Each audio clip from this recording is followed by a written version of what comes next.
Angelina Jolie opens up about what she's calling her medical choice in this morning's New York Times. She says she made the decision to have that double mastectomy after genetic tests show she had a high probability of developing breast cancer. She has kept this process very private since early this year, but Jolie says she is now sharing her story in the hopes of helping other women. Let's get right to Dr. Nancy Snyderman, NBC's chief medical editor. Nancy, good morning to you.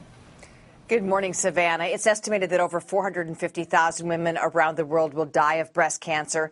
And the World Health Organization says 200,000 women in the United States will be diagnosed next year. So it's obviously, when we talk about breast cancer, a disease that a lot of us know about, talk about. It's affected our sisters, sometimes our brothers, our mothers. And in Angelina Jolie's case, she wants us to know that it can also be a personal journey that weaves, in her case, her family history and her genetics. And she wants women to know about the options.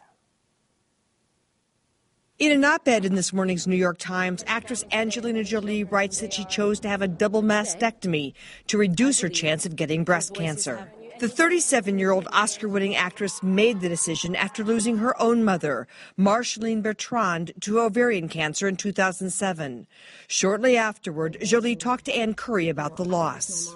It's a natural thing for a child to lose a parent. I lost my mom too young, but it happened, and I'm happy she's out of pain. Jolie underwent genetic testing for a mutation in the BRCA1 gene, which sharply increases her chances of developing cancer. Doctors estimated the actress had an 87% risk of getting breast cancer and a 50% risk of ovarian. In the editorial, Jolie writes, "Once I knew this was my reality, I decided to be proactive and to minimize the risk as much as I could." This is a very unique situation in that she tested positive for a specific gene mutation, and in women who do test positive for these mutations, we will more often recommend prophylactic surgery. Jolie says she began with a series of surgical procedures on February 2nd to remove the breast tissue, ending with reconstruction of both breasts using implants. The entire process took about 3 months. Jolie writes, "I did not feel any less of a woman. I feel empowered that I made a strong choice that in no way diminishes my femininity." I can't imagine that this would have any sort of negative impact on her image or her ability to get work or to do any of the roles that she's done in the past. And by her side the entire time was her partner and the father of her 6 children, Brad Pitt. About Pitt's support, Jolie writes, "Brad was at the Pink Lotus Breast Center where I was treated for every minute of the surgeries.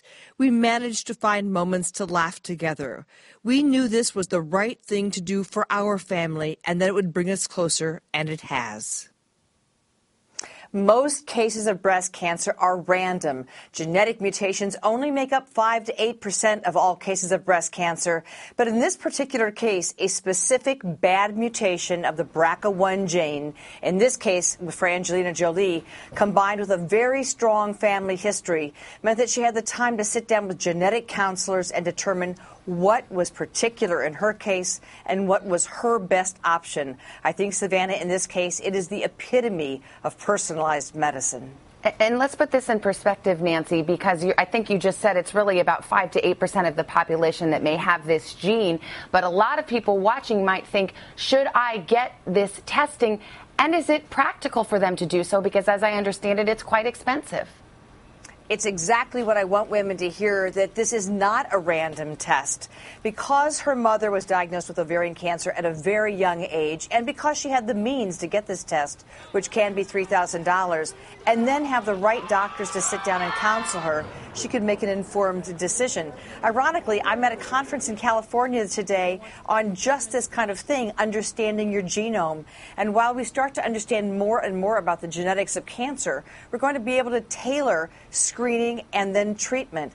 But right now, it is not for everybody. So if you are of Ashkenazi Jewish descent, if you have a strong family history, breast, colon, pancreatic, ovarian, or cervical cancer, on either side of the family, sit down with your doctor and decide, is this for you? In some cases, insurance companies will pay for this. But then also be prepared. What are you going to do with the information if you get a positive test? It's not just BRCA1 or 2. It's an abnormality in those genes that makes people have to be concerned in some cases. Well, it's a courageous decision, and she certainly started a conversation. Dr. Nancy Snyderman, yes, she has. Thank you so much.